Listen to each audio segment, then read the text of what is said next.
Hi guys and welcome to the show. Thanks for downloading The Truth of Our Youth. This mini-series will take you through the trials and tribulations of a bunch of youths growing up into adulthood. I'm your host Super Billsy, joined alongside as always by my co-host and partner in crime, Fat Lloyd. Apologies for the poorly scripted intro, but I assure you the rest will be filthy and uncut. With no further ado, let's start the show.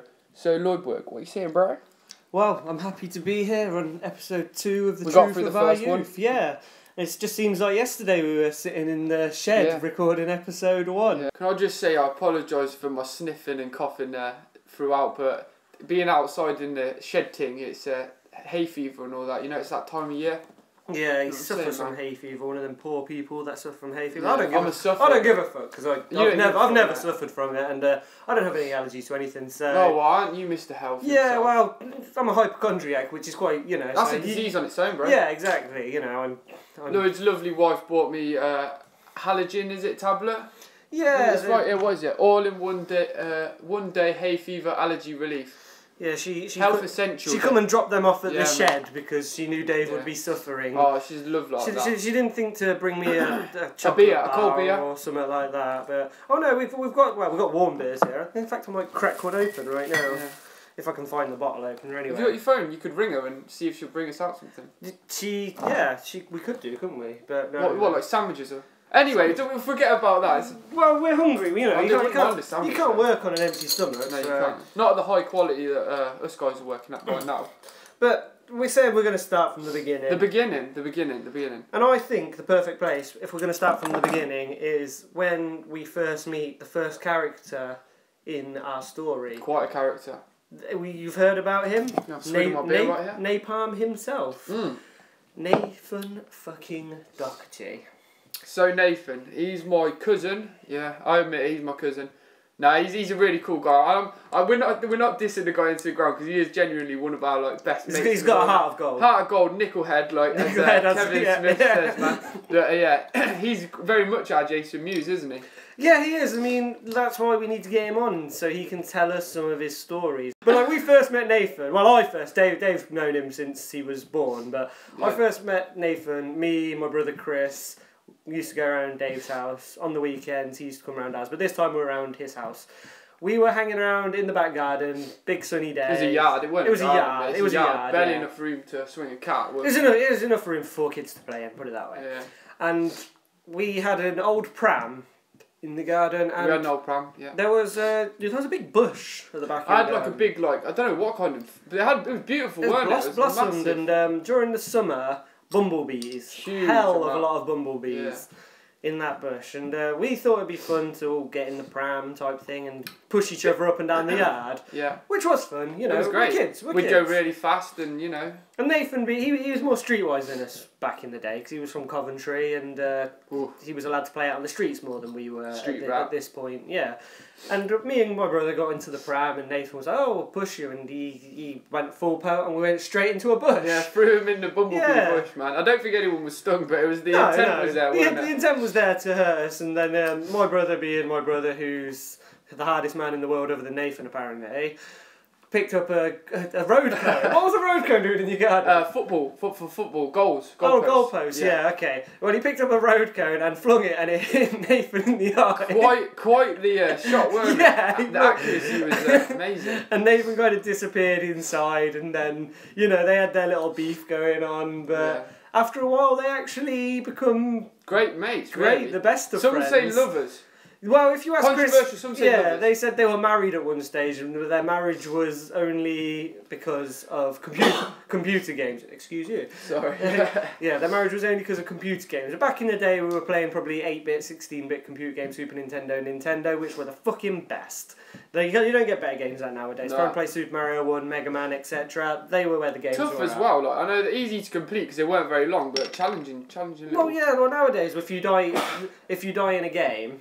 You get loads of lives, don't you? Yeah. But... back then, when you're out, you're out. Yeah, you're out. You start the game from the very start, because you couldn't save it, could you? So no. That was made it challenging, and we were brought up on that generation of games, weren't we? And that's really what built Chris and Nathan's friendship, I'd say. Relationship. Yeah, the relationship. They're lovers or whatever they were. I don't know what they were. We don't know to this day.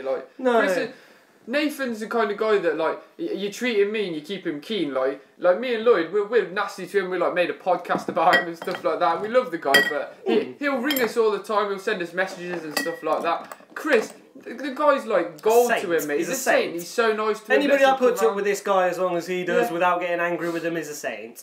But and Maluji, he never gets phone calls off him. No, he's more interested in like pleasing us, I assume, isn't he? I don't know. Oh boy, we like to be pleased, don't we? You know what I'm saying? But yeah, and well, me and Dave, we were kind of, let's go outside and play. You know, we're gonna play a game outside. We'll use our imaginations. We're gonna get down and dirty, like. Put a couple of stickle bricks together, use them as guns, and we'll play cops. Oh, we'll take them. We'll take an army out, Rambo style. Exactly. Where Chris and Nathan were like, we're gonna play and we're gonna finish this computer game, which is fine. We're gonna stay inside on the hottest day of the year. We're gonna play these games and maybe touch each other. Probably touched each other, yeah. You know, experimenting. We were young those days. You never know what they did. So we would go in because we were probably annoyed at the time. We were like, these guys are gay. These guys are wild gay. Why aren't they coming out and playing?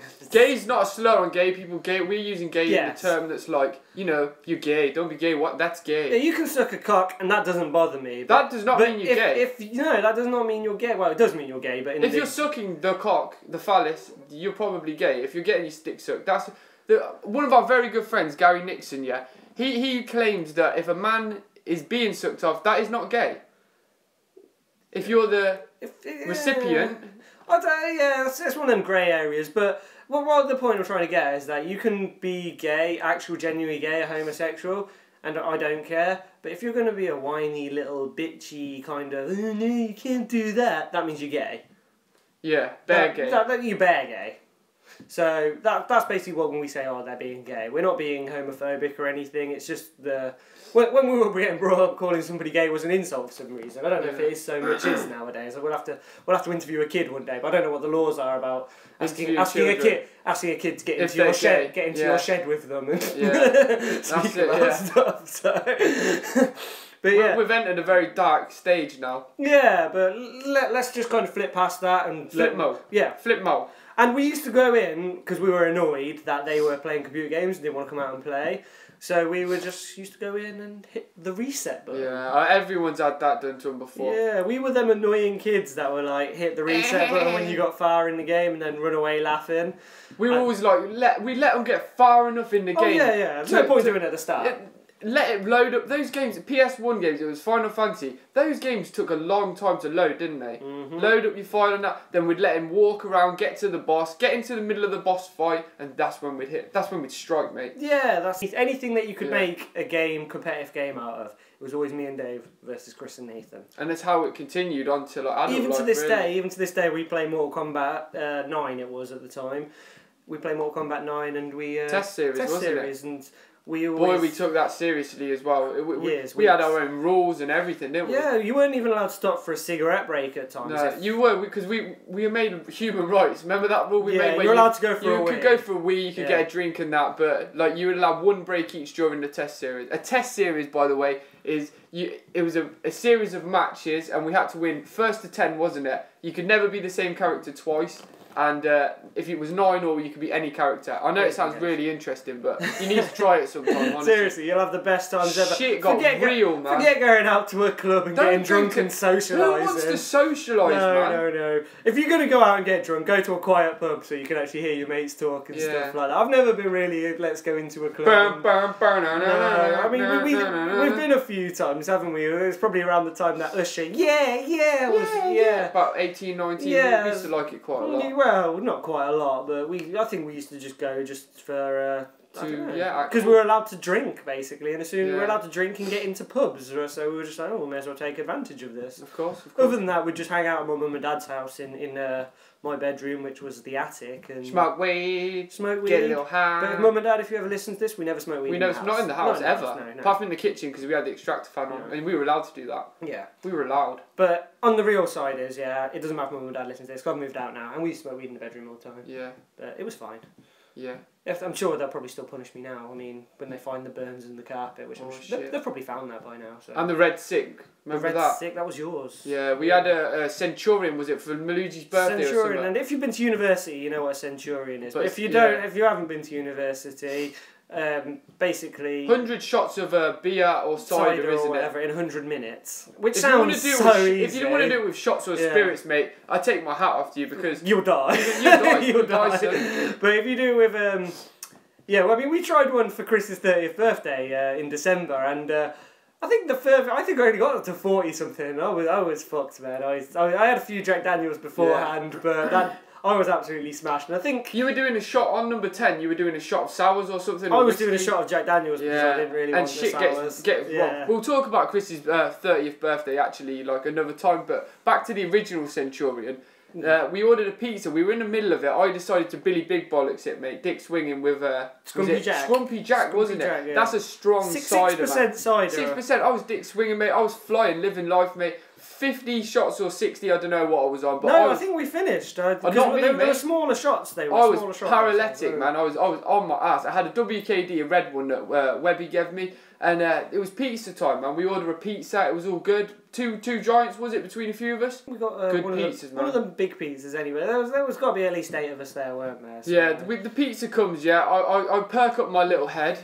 I started munching a bit of pizza, one piece. I take a bite out of it and I felt a bit woozy again. So I pass out again. Yeah, it happens to the best of us. It does. I wake up, I come round, I look at the pizza boxes. There's nothing left, just crusts. I don't want to eat them. What about the piece in your hand? The piece in my hand, yeah. I was like, oh, well, at least I've got this bad boy. Oh, no, it's been eaten already, out of my hand. He was just holding a crust. Holding a crust, mate. Who was that, Frankie? I don't know, I reckon probably Nathan. Piece of shit. The great Nathan. Who does that then? Eats a pizza out of your mitts while you're at your worst. I throw that crust down, I was like, I'm going to go, that's it, I'm going to bed, it's too late. I go upstairs, I sleep under Lloyd's bed because I'm so scared someone's going to draw on me. Because that's what you did to people when Which they did. Frankie came up, I was like, piss off, Frankie, you dickhead. Yeah. But anyway, I get under this bed, I feel a little bit woozy, you know, as you do, the room's spinning, or, you know, you get a bit of a wet mouth. Yeah. So I was like, oh, I don't feel too good. Shall I be sick out the window? Oh, it's already in my mouth. I reached for the nearest thing to me, it's Lloyd's Skinning Up dish. Which was a Quality Street tin, yeah. I get that shit, I throw it all over the place. This is for Lloyd's own good, man. And then I puked the reddest sick ever, everywhere, man. All in the Quality Street tin, all over the carpet, white carpet. He didn't get everything out of the tin. I didn't get everything out. There was things floating, there wasn't there? Yeah, there was... It was like bobbing for apples with papers and shit. I apologise for that. Yeah, it's fine, it's fine. You got the grinder out and the weed. You got the grinder and the weed out, yeah, so that was the main thing. Or that would have been trouble. But yeah, you were more worried about the red sick. You were like, are you okay? Are you dying? I was drunk as well. So yeah. It's amazing. Usually I'm the one that was usually being sick first. It's very rare that you're sick, isn't it, when we're drinking. But I just remember I went to sleep with Dave. Dave was under my bed. Yeah, the boogeyman. But after everybody left, I just thought, I'll go to sleep as normal. And then, well, I don't know what time it was in the morning. It was still dark outside, whatever it was. And Dave was just shaking me because I'm going home. I was like, yeah, see you later. See you later. Just, let him go. But yeah, that was a fun night, wasn't it? Thank you for listening to episode 2 of our podcast, The Truth of Our Youth. I'm your co-host, Fat Boy Lloyd, with... Super Billsy, Billy Big Bollocks. And yeah, we hope you join us next week to hear more of our antics. And can I just say a shout out to our biscuit brand, Jacob. That's Jacob, not Jacob's Crackers, for your information. So yeah, it's grilled cheese on top of a certain cracker. Stoner food. Yeah. It also comes in vegetarian options and meat options. Yeah. Bowl. Okay, thanks for listening, guys. See you later. See ya. Toodaloo.